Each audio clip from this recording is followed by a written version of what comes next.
Day of 2020, December 31st. What a year it's been. Today is the 16th day of the month of Teves, and we are learning Jewish life and living about the laws of meat and milk, as well as fish and meat.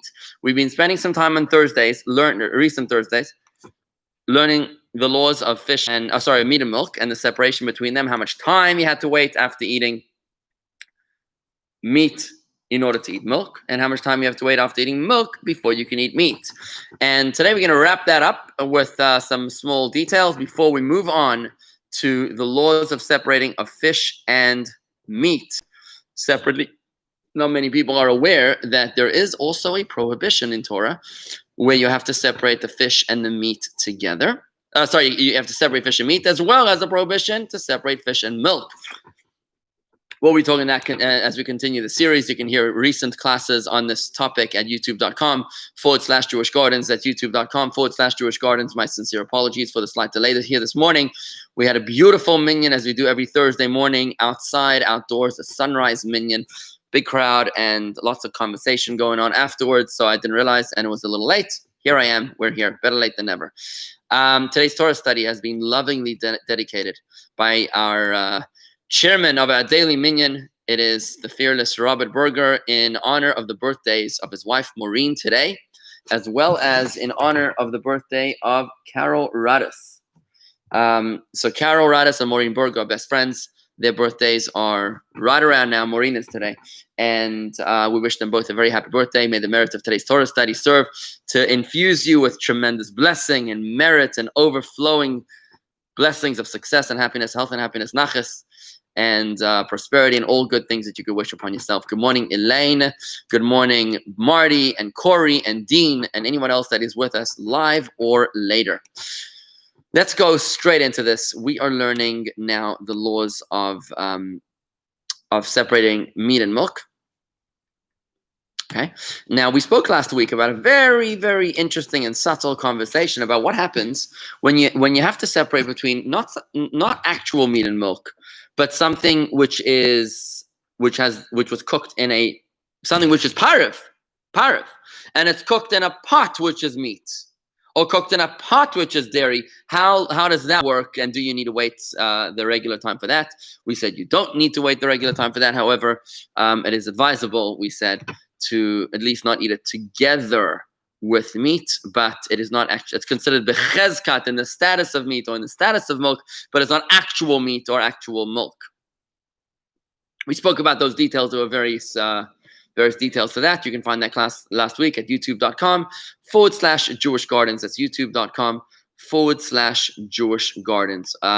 Also, if you're listening later, if you're listening live, post your comments in the chat. If you're listening later, you can always send me an email to rabbi@jewishgardens.com. That's rabbi@jewishgardens.com. It is a pleasure to have you with us. I see sometimes people from other countries and other states are studying Torah here with us, and it's a really beautiful thing to be able to bring the world together with the study of Torah. Remember, it's the one thing that keeps us together as Jewish people. It's not one language, because we don't speak one language. It's not one form of dress or one form of food, because we don't have that. It is one Torah that unites us throughout all the 4,500 years of our existence since Abraham. One Torah, that's it. It's the only thing that keeps us together. And when we study together Torah on a global level like this, from Amsterdam to Oregon, it is beautiful to be able to bring together the Jewish people with one common truth. One God, one people, one Torah. Bringing that together, the way that we're able to learn Torah internationally at the same time is like of a messianic proportion, in the sense that it brings the truth of the world, the truth of the Jewish people together as one through the truth of Torah. So, everything that we've learned so far about eating meat and milk together was that when you're actually eating meat or oil, or like meat, oil of actual meat. But if you had a pellet, imagine you had a pellet. Like let's say a pill which has in it some meat. For example, you have a vitamin, and in the vitamin there's some kosher liver, right? You gotta be careful with the vitamins. You gotta make sure that they're kosher. You gotta get kosher vitamins. But if the vitamin has in it something which is meat, is that considered meat that you have to wait 6 hours after taking that vitamin? So we say that since there is no chewing at all. Remember, those two reasons as to why you have to wait 6 hours after the meat. One was because it gets stuck in your teeth. Another one is because the flavor gets stuck in your esophagus. So since there is no chewing involved in swallowing the pill, and also there is nothing of flavor that is going to coat your esophagus, in that case, you are allowed to eat a dairy meal, something dairy, right after eating, or swallowing is the right word, the vitamin or the pill or the pellet, which has some meat in it, and obviously vice versa.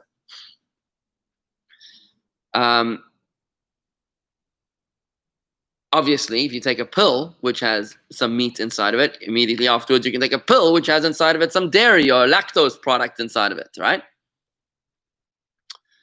Okay, now, if someone has spaces between their teeth, you got to be careful. You gotta sort of use a toothpick to make sure that there's nothing. If you have like spaced out teeth, you got to make sure there's no meat left over in between your teeth.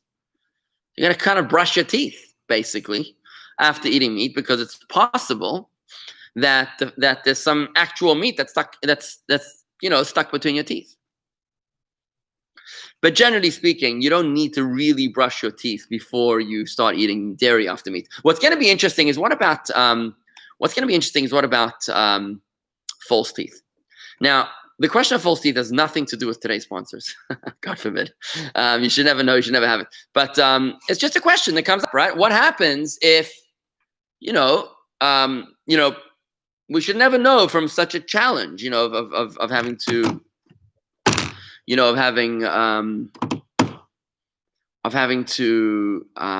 have false teeth. But what is the law of kosher when it comes to teeth? Think about this. Some of my kids just got braces. So I said to my daughter last night, you know that you got braces and your first meal was meat. You're never allowed to eat dairy until your braces are removed, because the braces themselves become meat. She was like, really?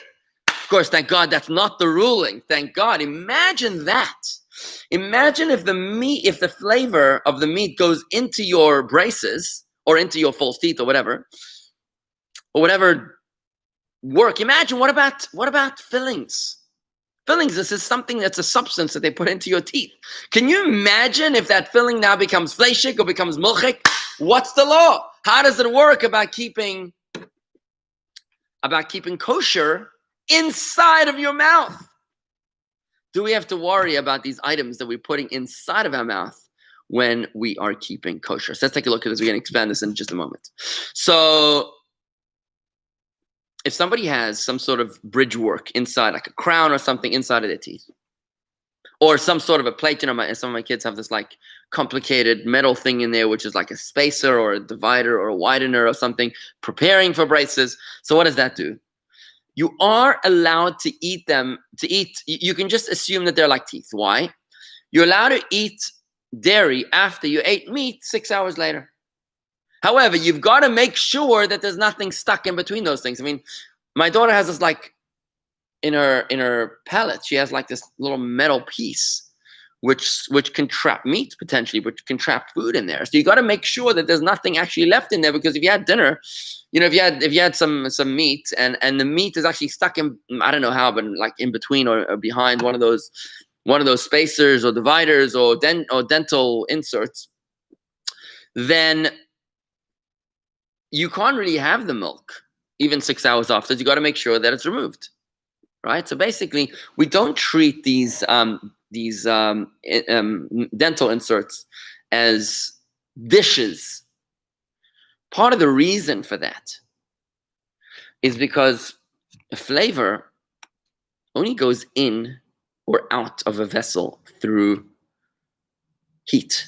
What kind of heat? It's not any heat. It's got to be heat, which is it's got the heat that burns your hand. So typically, you don't eat food at those temperatures. I mean, you'll typically won't be eating food that's that hot that's going to burn you, because then you'll be burned, right? So since you're not reaching those temperatures, that's why we're able to be lenient and to say that it's not like a real vessel, because the flavor never really goes into those dentures or out of them, because you're not actually eating food that's that hot. Thankfully, that's the ruling, because if the ruling wasn't like that, we probably wouldn't be allowed to get dentures, or probably wouldn't be allowed to get to get braces or something like that, and it wouldn't be pretty. So we're grateful, and we're not gonna ruling.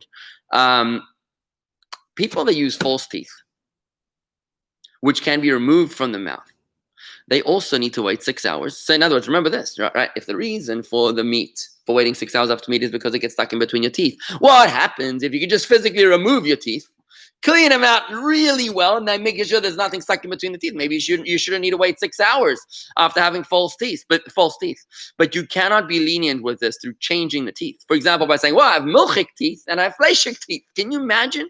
You have 3 sets of teeth: milchik, fleishik, and parv, right? Imagine.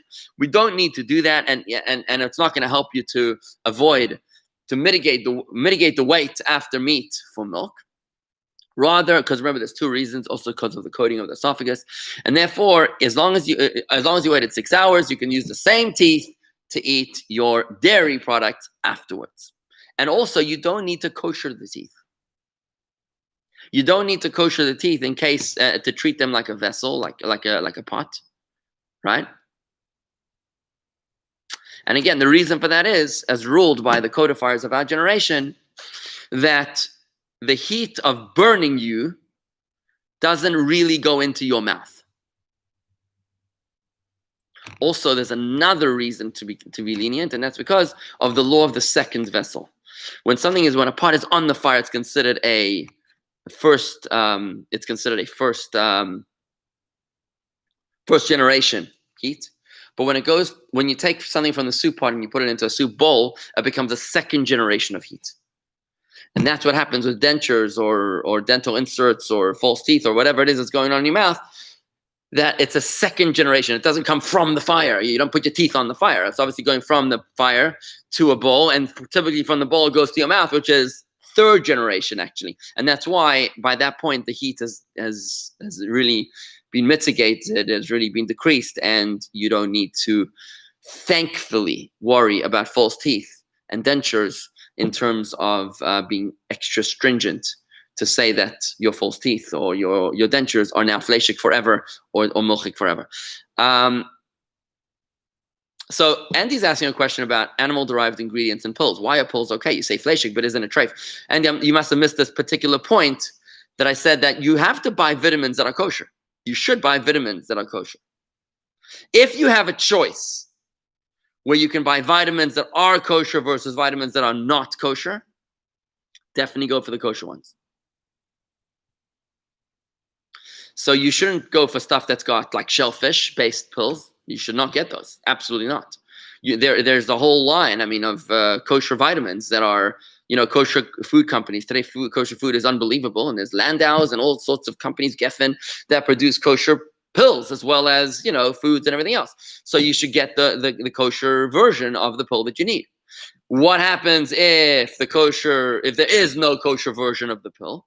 Then you got to speak to your rabbi. You got to work on a case-by-case basis, depending what you need it for. Is it life-threatening? Is it not life-threatening? Right? Is it something which you really need or not? What about, Andy, this is where things get really interesting. What about Pesach?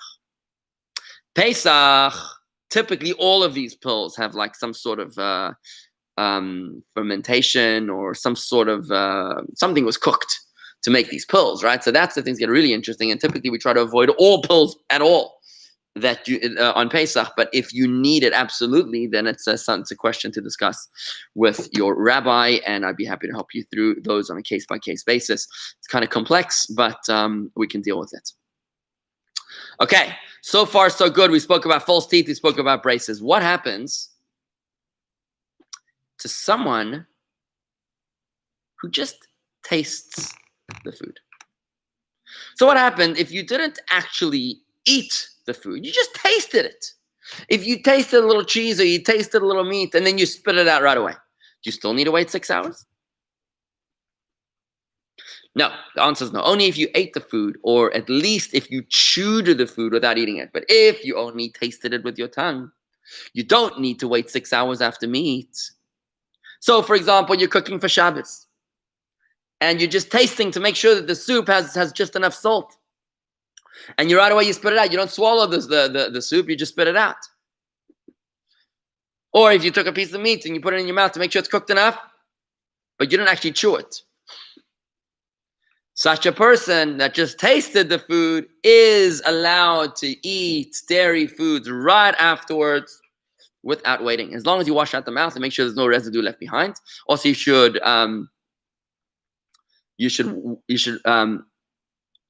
wipe the mouth. We said by eating something like a bread or a cookie or something, and you should rinse out your mouth. Same thing for meat after milk, or milk after meat. And someone who is within 6 hours of the weight after meat, and he wants to taste the next meal, the dairy meal, to see if there's enough salt in the dairy meal that's going to be eaten 6 hours after meat. Right? If you're already in a status of meat, for example, at noon you ate lunch, you had a fleshik lunch. Dairy dinner is going to be at 6. And at 3 o'clock you're cooking your dairy dinner and you want to make sure that that tastes right. You shouldn't now initially taste something which is dairy within 6 hours of meat. If you did it, it's okay. Ex post facto, it's okay. But the case that we just spoke about was a case of where you were in a neutral state, and the question was, are you becoming meat or dairy by tasting the meat or the dairy? And the answer is no. But if you are already in a status of meat or in a status of dairy, and now you want to taste the opposite, just to taste it for the next meal, you shouldn't taste it initially in the initial circumstance. But if you already did it, ex post facto, it's okay. Now, one final question I want to ask you over here is, what happens if you are waiting within 6 hours of your meat, and you made a bracha on the food? You forgot that you're fleshik, and somebody brings you, or maybe you didn't forget that you're fleshik, or somebody brought you something to eat, and you didn't realize that it's dairy. So you make a blessing, Baruch atah Hashem Elokeinu melech haolam borei minei mazonos, on the quiche. And then they say to you in the middle of the blessing, by the way, it's dairy. And you're like, oy vey, it's dairy. I'm still within 6 hours of the meat. And I just made a blessing. Now, this is a situation where you cannot ask your rabbi. You need to know, there's certain laws that you need to know on the spot, because there is no time to ask your rabbi. Think about it. If you make a blessing, there's a biblical prohibition of saying Hashem's name in vain. Lo tisa et shem Hashem elakecha lashav. It's one of the 10 commandments not to say the name of Hashem in vain. You're not allowed to just walk around saying random blessings, saying the name of Hashem in vain. You have to say the name of Hashem for a reason. So if you said Baruch atah Hashem Elokeinu melech haolam, you have to be doing it for a reason. You have to be doing it for the purpose of eating. But if you're not going to eat it, then it turns out that after the fact, your blessing was indeed in vain, and you violated a biblical commandment. So now you're in a catch-22. If you eat the food, you violate the mixing of meat and milk. If you don't eat the food, then you've said the name of God in vain. He has no time to call the rabbi, to text the rabbi. There's nothing. You can't do anything, so you have to be ready for this one. You have to know exactly what to do. So here there's a debate. There's a machlokas. Some opinions say that they divide between the first 4 hours and the last 2. That if you're within the first 4 hours after the meat, you have to be stringent and not to taste the dairy. And what you do is that you say the second verse of the Shema. Baruch Shem Kavod Malchuso Leolam Va'ed. When we say Shema Yisrael Adonai Eloheinu Adonai Echad, Hear, O Israel, the Lord is thy God, the Lord is one. We always say afterwards, Baruch Shem Kavod Malchuso Leolam Va'ed. May his great name be blessed forever and ever. That's like an out. That's what the angels say, basically. Moses heard the angels say this after the name of Hashem is heard. They always say, blessed be the glory of his great name forever and ever. So whenever we say the name of God by mistake, if we add subsequently, Baruch Shem Kavod Malchuso Leolam Va'ed, it's considered like it wasn't said in vain. It was considered like you're praising the name of God, like the angels do. So therefore, if you're in the first 4 hours after the meat, you can and you've already said the blessing on the dairy, but now you realize that it's dairy and you don't want to eat the dairy because you're not allowed to eat that dairy. All you do is you say, Baruch Shem Kavod Malchuso Leolam Va'ed, blessed be his great name forever and ever, the second verse of the Shema. And now you've saved yourself from violating your meat with dairy, and you've also saved yourself from making a blessing in the name of Hashem in vain, because you've said Baruch Shem Kavod Malchuso Leolam Va'ed. However, if you are after 4 hours, if in the last stretch of 2 hours, then it's okay to taste the dairy. All you need to do is you taste the dairy. Don't eat the dairy, just taste it, as we just spoke about. And you can, and then you haven't said the blessing in vain.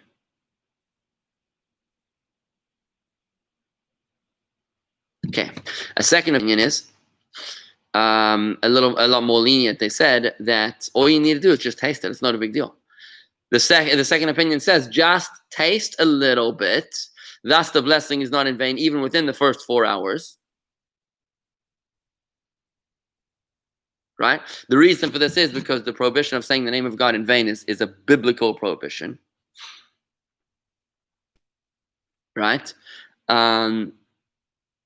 Okay, so that would be the answer to our question. It's all about tasting, right? It's all about the tasting, that the tasting is not really a violation of the mixing of the meat and the milk, right? And so that really concludes our series here on meat and milk mixing together. But now I'd like to move it over to the prohibition against fish and meat and the prohibition against fish and milk. Hopefully by now, I hope that you've got some clarity in the prohibition of mixing meat and milk. I hope that you feel that you know how to do this. And I think that that it's something which I want to encourage you to take upon yourself. If you don't yet do this, I want to encourage you to go back to the classes. Just review the classes 2-3 times to make sure that you're comfortable and you're familiar with the materials. YouTube.com/Jewish Gardens. You can hear the classes. You can review the classes. If you have any questions, you can ask me, rabbi@jewishgardens.com. That's rabbi@jewishgardens.com. I'd be happy to take your questions. And what happens then is that you're moving forward in your Judaism. You're moving forward in your spirituality and your relationship with Hashem. When you face God one day up in heaven, he's going to be like, where were you? Your Judaism ended when you were 13, when you were 12. That's it. In every area of your life, you kept on growing. You were buying more houses. You were investing in more businesses. You were growing in your real estate and whatever you were growing in your education, but only in your relationship with me. So God might say, you just ended it. Why would you do that? So I want to encourage you to take this upon yourself. The waiting, the separating between the meat and the milk. To wait 1 hour after milk. To wait 6 hours after meat. The process of doing that, we spoke about the dentures, we spoke about the braces, we spoke about tasting, we spoke about foods that were cooked in vessels that are within 24 hours of being used for meat, and foods that were cooked after 24 hours of being used for meat or milk. And there's a lot of stuff, a lot of details. But the journey of 1,000 miles begins with a single step. You can do this. I encourage you to do this. If you need some moral support, give me a call. I'll be happy to help you through this. It's never too late. You can deepen and enhance your relationship with Hashem. And practice makes perfect. You'll make mistakes along the way. It's okay. It's not a question of if you mess it up. The question is when you'll mess up. And the question is how you'll react to that. How you'll deal with it. So the answer is just call your rabbi. That's it. Just call your rabbi. He'll walk you through.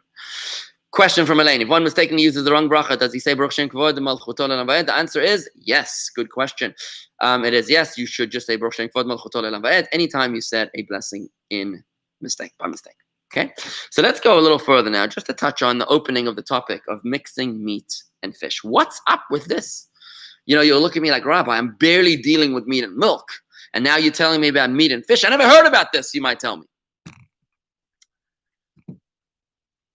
The question we're going to be approaching is, are you allowed to cook fish in a meat oven? Do you need to remove the fish dishes, the peshe, before you serve the meat? How about a pot which is used to cook fish and then to cook meat without it being cleaned in between? Is it kosher? And are you allowed to eat pizza which has tuna on top? How about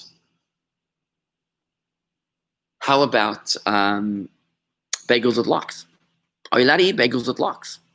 That's the question about the discussion about mixing meat and fish, and the discussion of mixing fish and milk. So here's where it starts, the foundation. We all are familiar with the prohibition of mixing meat and milk, like it says in the Torah, you shall not cook a kid in its mother's milk 3 times. And we learned the oral Torah teaches us 3 prohibitions: the prohibition of eating it, the prohibition of cooking it, and the prohibition of deriving benefit from it being cooked. However, in addition to that, there is another prohibition, not a biblical prohibition, a rabbinical prohibition. The prohibition, Mickey's going to have a lot of fun with this one, the prohibition of mixing fish and meat. Every meat, which includes poultry or beef, with fish. Why is this? What is the reason for the prohibition? The reason is because of danger of illness. The Talmud tells us that it causes the mixing. The Talmud in Tractate Pesachim 76b, as brought down in the Code of Jewish Law 173, says that the mixing of meat and fish will cause tsaras. Now, tsaras is often mistranslated as leprosy, some sort of a skin. I don't know what leprosy is. Thank God we should never know what leprosy is. It sounds pretty awful. I think leprosy is some sort of a disease which causes the limbs to fall off or something. But tsaras is actually a spiritual disease. And that's very important for us to understand. You see, tsaras in the Torah is caused by speaking lashon hara, speaking slander about someone else. And it causes you to have the skin, like spots on the skin, and it forces you to go into quarantine. Now, that's something which we're all familiar with today in 2020. I think that was the key word here in this year, quarantine, together with pandemic. So basically, by speaking nasty words about someone else, slander, evil talk about another person, the punishment is that you yourself become isolated, you become quarantined because of the skin disease. So before the medical professionals here jump at me here to say that there is no medical illness associated with the mixing of meat and fish. First of all, we don't know that for a fact because we don't know every illness on earth. And I think Corona has proved that to us, that as much as we think we know about the human body and science and medicine, we don't actually know all that very much. But in addition to that, it doesn't say that it causes a physical illness. It says it causes tsaras, which is a disease that we don't really have today on a physical plane, but maybe it is present on a spiritual plane. So it's a spiritual concept, some sort of a spiritual concern of mixing the meat and the fish together. And that's what we're going to be expanding upon as we progress through this. Essentially speaking, the concern of this illness is only when you speak about eating meat and fish that were cooked together in one of the ordinary ways of cooking, which is baking, where there's heat, baking, frying, roasting, cooking. However, the law was extended not to eat meat and fish, even if they were cooked separately, or even if they weren't cooked together at all. And therefore, when there are meat and fish that were cooked together in one of the manners of cooking, you're not allowed to eat that food, not the fish and not the meat. But if you ate fish and now you want to eat meat, or the other way around, you have to switch the vessel, the plates, or to wash the plates in between. And also to be careful not to eat together with the meat a piece of bread that might have become dirty or have some remnants of fish on it. So you never want to eat meat and fish together at the same time. None of the concerns that we have, like we had by meat and milk, where we waited 6 hours after meat and 1 hour after milk. In this case, you just don't eat them together. So if they were cooked together, you're not allowed to touch the stuff. But meat and fish, you just don't eat them together. You can wait just 5 seconds in between and just make sure that the dishes are clean. You do not need to wait between the fish and the meat, or the meat and the fish. It's just enough to clean your mouth through drinking something. The Sephardim are careful to not only drink something in between fish and meat, but also to eat something in between and to wash their hands. They're careful a little bit more like the way we wait after milk. Okay. Also, they're careful to remove from the table any vessels that were used for fish before they serve the meat. Now, it's important to note that according to the Code of Jewish Law, you're actually supposed to wash your hands if you've worried that they got dirty between the fish and the meat. It's actually an obligation. Why? Because there's a rule in Torah that a danger is more stringent than a prohibition. A danger is more stringent than a prohibition. And since this is not a prohibition of Torah, it's a danger which the rabbis have instituted, have told us about. Therefore, you got to be more careful between fish and meat in a certain sense than between meat and milk.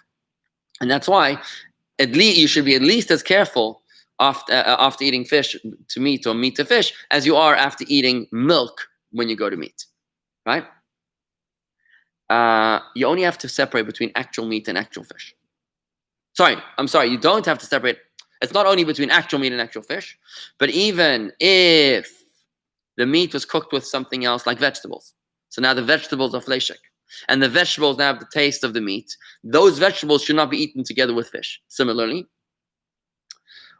oil that was used for frying fish, you can't use that for schnitzel right afterwards. And if you did use it for schnitzel, then both the oil and the schnitzel are prohibited from being eaten. Why? Because the oil has the flavor of the fish, and this oil now has fish and meat inside of it, and that's why you're not allowed to eat that combination together.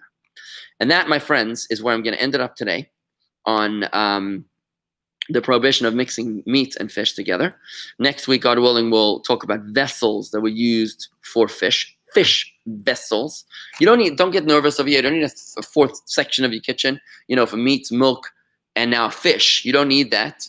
But we're going to talk about the details of what you do need to know about the vessels of fish, and how you can cook fish, in which kind of ovens you can cook fish. And then we're going to spend some time talking about fish and milk. So for right now, I'm going to say thank you very much, everybody, for joining me today. A special mazel tov again to today's sponsors, which are Rob Berger, who sponsored it in honor of his wife, Maureen. I guess Rob and Maureen sponsored it in honor of Maureen's birthday, as well as her best friend, Carol Radis. May both of you have a year of health and happiness in all of your endeavors, prosperity, and all good things, especially in the merit of today's Torah study. Thank you for including us in your birthday celebration.